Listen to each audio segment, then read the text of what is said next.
तो जोगाजोगमूलक मातृभाषा Odia AICC MIL communication Odia 4 number class रे 4 नंबर क्लास रे स्वागत करूची। तो आज आम पढ़ा आम पढ़ी से जोगाजोगर कौन जोगाजोगर संज्ञा आउ किए कौन मत देते आज आम पढ़ा जोगाजोगर अनुविधि। ठीक अच्छे जोगाजोगर अनुविधि जोगाजोगर अनुविधि जोगाजोग एक सामाजिक प्रक्रिया जोगाजोग कौन एक सामाजिक प्रक्रिया जहाँ जहाँ सामाजिक जीवन में व्यक्ति जीवन में जहाँ सामाजिक जीवन में गोटे व्यक्ति जीवन में सांस्कृतिक जीवन में सूचना प्रदान करे ताहा सूचना प्रदान करे सत्यर उद्घाटन करे जोगाजोग द्वारा ही सत्यर उद्घाटन होता है। तो सत्यर उद्घाटन करे व्यक्ति व्यक्ति तथा समाज जीवन में सफलता और विफलतार चित्र आंके व्यक्ति तथा समाज जीवन में तार सक्सेस और जेटा कौन सक्सेस आउ तार विफलता जिते हारीजीव तो तार चित्र आंकी दिए। सभ्यता और संस्कृतिर नूतन निर्माण भित्तिभूमि प्रस्तुत करे सभ्यता और संस्कृतिर जो नूतन भित्तिभूमि ता से प्रस्तुत करे। ठीक अच्छे मोटामोटी भाव में समाज मोटामोटी भाव समाज व्यवस्था ना मोटामोटी भाव में समाज व्यवस्था प्रति सचेतनतार आस्था प्रकट कर दिए से अतएव व्यक्ति स्तर गोष्ठी बा समाज उपर विश्वविद्यालय को प्रसारित हुए जोगाजोग प्रथम कौन ना प्रथम व्यक्ति अतएव व्यक्ति स्तर गोटे व्यक्ति स्तर गोष्ठी बा समाज उपर विश्वविद्यालय को प्रसारित हुए जोगाजोग जोगाजोग प्राथमिक स्तर रे केवल थिबा भावात्मक जोगाजोग केवल प्राथमिक स्तर रे बोली थिबा भावात्मक परे तथ्यात्मक रूप ग्रहण करी नूतन घटना नूतन प्रसंग विचार सिद्धांत भावर जन समाज उपस्थापित ना पड़े तथ्यात्मक किसी तथ्य गुड़िक नहीं तार रूप ग्रहण करी नूतन घटना सृष्टि करते। जोगाजोग एक स्वतःस्फूर्त प्रक्रिया यही जोगाजोग मनुष्यर उभय साधारण और असाधारण मौलिक आवश्यकता को परिपूर्ण करने दिगरे सहायक प्रदान। ठीक अच्छे तो यही जोगाजोग मनुष्यर उभय साधारण साधारण आउ तार असाधारण साधारण भी तार मौलिक आवश्यकता जो मौलिक आवश्यकता को परिपूर्ण केमती पूरण कर पार ता दिगरे सी जोगाजोग बहुत हेल्प करें। तो जोगाजोग कला जोगाजोग कौन जोगाजोग एक कला जोगाजोग एक कौशल जोगाजोग एक शिखिबार कौशल तर मनुष्यर गुणावली अनुजाई यह एक स्वतंत्र धरण प्रक्रिया मनुष्यर गुणावली अनुजाई यह एक स्वतंत्र धरण प्रक्रिया। ठीक अच्छे मनुष्यर गुणावली एक स्वतंत्र धरण प्रक्रिया जेपरी साधारण मनुष्यटे निजर बुद्धि विवेक कौशल द्वारा जोगाजोग माध्यम सामाजिक मनुष्य सहित संपर्क रखी असाधारण क्षमतार अधिकारी होता है। बहुत ही बढ़िया बताई पिला आउे देखा तो कौन जी ना जेपरी साधारण मनुष्य गोटे साधारण मनुष्यटा निजर बुद्धि तार विवेक तार कौशल से जहाँ शिखी तो से कौशल बल जोगाजोग माध्यम तो अन्य कथा है कि सामाजिक मनुष्य सहित संपर्क रखी सामाजिक जेको मनुष्य सहित संपर्क रखी असाधारण क्षमतार अधिकारी होता है कथार फसैकी बहुत गुड़िए अधिकारी होता है। कम्युनिकेशन द्वारा किसी भी हो पाए कथबार्ता द्वारा कौन मनुष्य भी मन को जीतिकी तार असभ्य मानव परिणत हुए असभ्य मानव गोटे खराब लोक भल लोक परिणत हो जाए। ठीक अच्छे असभ्य मानव मान खराब लोक तो से खराब लोक गोटे भल मनुष्य चेंज हो जाए जहाँ गोटे जोगाजोग द्वारा।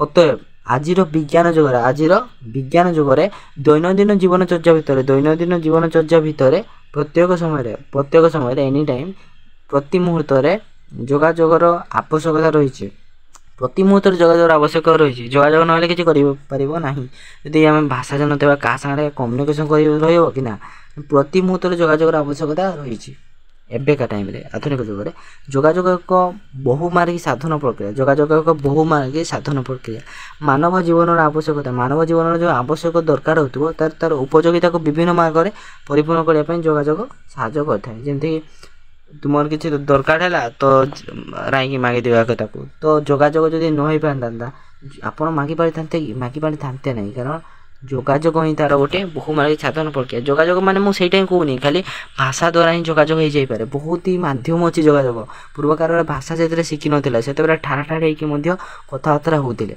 तो सेटा भी गोटे जोगाजोग तो से जोगाजोग एक बहुमार्गी साधन प्रक्रिया बहुत दिन से चली आसी। तो मानव जीवन आवश्यकता और उपयोगिता को विभिन्न मार्ग में पूरण करे जोगाजोग कौन मानव जीवन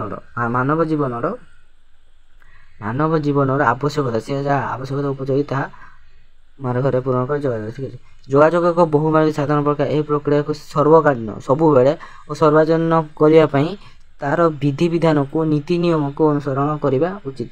ତାର ଯେଉଁ ନୀତି ନିୟମ ଅଛି ତାହାକୁ ଅନୁସରଣ କରିବା ଉଚିତ ଯୋଗାଯୋଗର, ଯାହାଦ୍ୱାରା ଯୋଗାଯୋଗ ସଫଳ ହୁଏ, ଯାହାଦ୍ୱାରା ଯୋଗାଯୋଗ ସକ୍ସେସ୍ ହୁଏ। ସର୍ବଜନାଗ୍ରହ ହୁଏ। ଆମେ ସାଧାରଣତଃ ଯୋଗାଯୋଗର ମୂଳ ନୀତି ନିୟମକୁ ଯୋଗରେ ଅନୁବିଧି କୁହାଯାଏ ଠିକ୍ ଅଛି। ଏହି ବିଧି ପାଳନ କଲେ ଯୋଗାଯୋଗର ଉତ୍କୃଷ୍ଟ ସାଧନ ପ୍ରଣାଳୀ ଦିଗରେ ଉନ୍ମୋଚିତ ହୁଏ। ଜାଗତିକ ସଂସାରରେ ସାମାଜିକ ସାଂସ୍କୃତିକ ରାଜନୈତିକ ଆଦି କ୍ଷେତ୍ରରେ ଏପରିକି ସାମାଜିକ ଜୀବନରେ ଜୀବନ କ୍ଷେତ୍ରରେ ମଧ୍ୟ ଯୋଗାଯୋଗର ତାର ଅନୁଭୂତି ଦ୍ୱାରା ତାର ଲକ୍ଷ୍ୟ ଚିନ୍ତା ଚେତନା କାର୍ଯ୍ୟଗୁଡ଼ିକୁ ସଫଳତା ବିଫଳତାକୁ ନିର୍ଦ୍ଧାରଣ କରେ।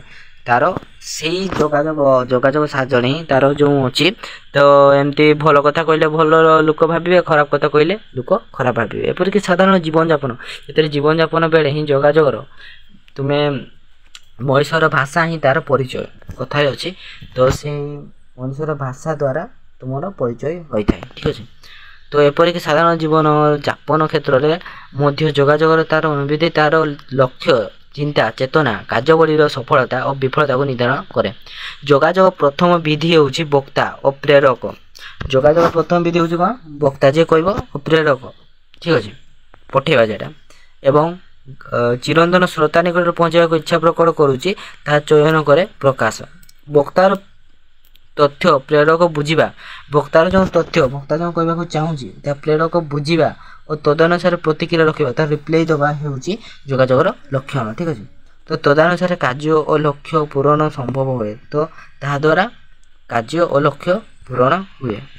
ଯୋଗାଯୋଗ ମୌଖିକ ହୋଇପାରେ ଓ ଲିଖିତ ହୋଇପାରେ। ଯୋଗାଯୋଗ ମୌଖିକ ହୋଇପାରେ ବା ଲିଖିତ ହୋଇପାରେ। ଯୋଗାଯୋଗ ଆମେ ମୌଖିକ ଯେଉଁଟା ମୁହଁରେ କହୁ, ସାମ୍ନାସାମ୍ନି ଯେଉଁଟା କଥା ହେବା ସେଇଟା ବି ହବ, ଆଉ କଲ୍ରେ ବି କଥା ହେଲେ ସେଇଟା ମୌଖିକ ଯୋଗାଯୋଗ। ଆଉ ଲିଖିତ ଯୋଗାଯୋଗ କେଉଁଟା? ଆମେ ଯେମିତି ମେସେଜ୍ ଟାଇପ୍ କରିଦିଏ, କୌଣସି ଧର ଚିଠି ପଠାଇଦିଏ, ତ ସେଇଟା କ'ଣ? ଲିଖିତ ଯୋଗାଯୋଗ ଠିକ୍ ଅଛି।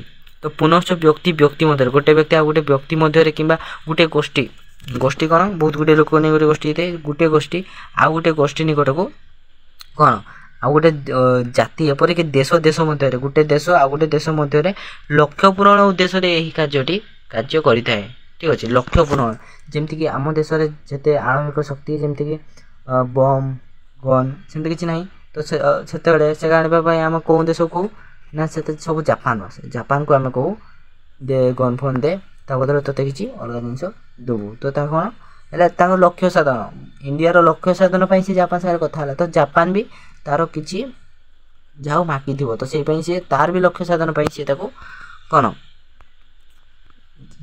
ତାର ଲକ୍ଷ୍ୟ ସାଧନ ପାଇଁ ସିଏ ତାକୁ ଦେଲା ଠିକ୍ ଅଛି। ତାପରେ କ'ଣ ସେ ଦେଖିବା।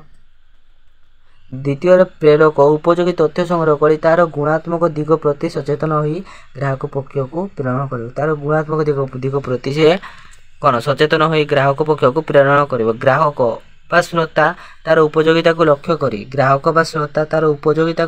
କରି କ'ଣ ତାର ଗୁଣାତ୍ମକ ମୂଲ୍ୟାୟନ କରି ଗ୍ରହଣ କରିବା ନ କରିବାର ବିଚାର କରିବା। ସିଏ ଯେମିତି ଧର ଚିଠିରେ ଭଲସେ ଲେଖିଥିବ ତ ଇଏ ସେମିତି ଭଲସେ ଲେଖିଥିବ ନା, ସେଇ ଯଦି ଗ୍ରହଣ କରେ ଗ୍ରାହକ ପ୍ରତିକ୍ରିୟା ରଖେ ତାହା ସୁଫଳ ହୁଏ। ଯଦି ଜଣେ ଗୋଟେ ପାଖକୁ ଚିଠି ଲେଖିଲା ଠିକ୍ ଅଛି, ତ ଇଏ ଚିଠି ବୁଝିପାରିଲା, ତାକୁ ଭଲ ଲାଗିଲା, ଇଏ କ'ଣ ତା ଚିଠିରେ ରିପ୍ଲାଇ ଦେବ ହେଲା, ତାହା ହେଉଛି ସୁଫଳ ଆଣେ ଠିକ୍ ଅଛି। ତ ଯଦି ଗ୍ରହଣ ଯୋଗ୍ୟ ନୁହେଁ ତାହା ବିଫଳ ହୁଏ। ତ ସୁଫଳ କେତେବେଳେ ଆଣେ ନା ଯେମିତି ତାକୁ ବୁଝି ହେଉଥିବ, ଯେମିତି ଗୋଟେ ଓଡ଼ିଆ ଲୋକକୁ ତୁମେ ତାମିଲରେ ଚିଠି ଲେଖିବ, ସେ କିଛି ବୁଝିପାରିବ କି? ବୁଝିପାରିବନି, ତ କିଛି ରିପ୍ଲାଇ ଦେଇପାରିବ ନାହିଁ। ତ ତାକୁ ଓଡ଼ିଆ ଲୋକଟାକୁ ଓଡ଼ିଆ ଭାଷାରେ ହିଁ ଚିଠି ଲେଖିଲେ ତ ସେ ବୁଝିପାରିବ ଆଉ ସେଇ ଚିଠିର ସେ ରିପ୍ଲାଇ ଦେଇପାରିବ, ତାହା ସଫଳ ଆଣେ, ତାହା ହେଇଯିବ ସଫଳ ଯୋଗାଯୋଗ ଠିକ୍ ଅଛି। ଯୋଗାଯୋଗ ପ୍ରକ୍ରିୟାରେ ଉଭୟ ପକ୍ଷ ସହ ମନୋଭାବ ହେବା ଉଚିତ। ଯୋଗାଯୋଗରେ ଉଭୟ ପକ୍ଷ ଜଣେ ଆଉ ଜଣଙ୍କ ସହିତ ମନୋଭାବ ସଠିକ୍ ହେବା ଉଚିତ। ଯୋଗାଯୋଗ କ୍ରିୟାରେ ଯେକୌଣସି ବକ୍ତା ପକ୍ଷ ଶ୍ରୋତା ପକ୍ଷ ସମାନ ମନୋଭାବ ଯେକୌଣସି ବକ୍ତା ଧର ଯିଏ କହୁଛି ଆଉ ଯିଏ ଶୁଣୁଛି ତ ଦୁଇ ଜଣଙ୍କ ମଧ୍ୟରେ ସମାନ ମନୋଭାବ ରହିବା ଉଚିତ। ସମାନ ମନୋଭାବ ନହେଲେ ମିସ୍ଅଣ୍ଡରଷ୍ଟାଣ୍ଡିଂ ସୃଷ୍ଟି ହେଇଯାଏ ଠିକ୍ ଅଛି। ନେଇ ପ୍ରତିକ୍ରିୟାଶୀଳ ହୁଅନ୍ତି ସେତେବେଳେ ସେତେବେଳେ ସମଯୋଜନା ଭିତ୍ତିକ ଫଳ ମିଳିଥାଏ। ସେତେବେଳେ ଆଶା ଅନୁଯାୟୀ ଫଳ ମିଳିନଥାଏ, ସେତେବେଳେ କଳିଝଗଡ଼ା ହେଇଥାଏ ଆଉ। ତ ଏହି ଯୋଗାଯୋଗ ପ୍ରକ୍ରିୟାଟି ଅନ୍ୟ ଏକ ବିଧି। এই ଯୋଗାଯୋଗ ପ୍ରକ୍ରିୟାଟି ଅନ୍ୟ ଏକ ବିଧି। ଯୋଗାଯୋଗ ଉଭୟ ପକ୍ଷଙ୍କର ଏଟା ଗୋଟେ ପକ୍ଷ ଆଉ ଗୋଟେ ପକ୍ଷଙ୍କର ପାରସ୍ପରିକ ବୁଝାମଣା କେମିତି ଭଲ ବୁଝାମଣା ହବ, ଯାହାଫଳରେ ପାରସ୍ପରିକ ଭାବାତ୍ମକ ମତ ବିନିମୟ ହେବ। ଯାହା ତାର ଯେତେବେଳେ ଦୁଇ ଜଣଙ୍କ ମଧ୍ୟରେ ଭଲ ବୁଝାମଣା ହେବ, ସେ ନିହାତି ତାର ମନୋଭାବ କହିବ ନା, ସେଥିରେ ମନର କଥା ସବୁ ଭାବାତ୍ମକ ମତ ସିଏ ତାକୁ କହିବ, ତ ତା ବିନିମୟ ସଫଳ ହେଇଯାଏ। ଠିକ୍ ଅଛି। ନହେଲେ ଯୋଗାଯୋଗ ପ୍ରକ୍ରିୟାରେ ତଥ୍ୟ ପ୍ରଦାନ କରିଥିବା ବକ୍ତାର ଭାବନାକୁ ଶ୍ରୋତା ଗ୍ରହଣ କରେ ନାହିଁ। ନହେଲେ ଯୋଗାଯୋଗ ପ୍ରକ୍ରିୟାରେ ତଥ୍ୟ ପ୍ରଦାନ କରିଥିବା ବକ୍ତାର ଭାବନାକୁ ଶ୍ରୋତା ଗ୍ରହଣ କରେ ନାହିଁ। ନହେଲେ କ'ଣ, ସିଏ ଯାହା ମନୋଭାବକୁ ତାକୁ କହିଥିବ ସେ ତାକୁ ଗ୍ରହଣ କରିବନି ଏବଂ ତାକୁ କିଛି ରିପ୍ଲାଏ ଦେବ ନାହିଁ, ତାକୁ ଯେଉଁଟା ଖରାପ ଲାଗିବ। ଠିକ୍ ଅଛି। ପ୍ରଥମେ ବକ୍ତାର ଭାବନାକୁ ଶ୍ରୋତା ନିକଟରେ ଗ୍ରହଣ କରିବ ନାହିଁ, ସିଏ ଗ୍ରହଣ କରିବନି, ତାର କଥା ଶୁଣିବ ନାହିଁ, ତାକୁ ଯଦି ଭଲ ନ ଲାଗିବ, ଯାହାଦ୍ୱାରା ପ୍ରକ୍ରିୟାଟି କାର୍ଯ୍ୟ ଓ ଲକ୍ଷ୍ୟ ପୂରଣର ବାଧକ ଘଟେ। ଯାହା ସେ ଚାହୁଁଥିବ ତାହା ହେଇପାରିବ ନାହିଁ, ତ ଲକ୍ଷ୍ୟ ପୂରଣ ହେବ ନାହିଁ। ଠିକ୍ ଅଛି, ବାଧା ସୃଷ୍ଟି ହେଇଯିବ। ତାପରେ ଅଛି ଯୋଗାଯୋଗ ବିଧିର ଏହା ଏକ ବିରୋଧାଭାସ। ତ ଭଲସେ ଦେଖି ଚାହିଁ କଥା ହେବ ଯୋଗାଯୋଗର। ଯେମିତି ଭାଷା ଓ ଆଚରଣ ବ୍ୟକ୍ତିର ପରିଚୟ, ଯେମିତି ଭାଷା କହିବ ସେମିତି ଲୋକମାନେ ତୁମକୁ ଜାଣିବେ, ଇଜ୍ଜତ ଦେବେ।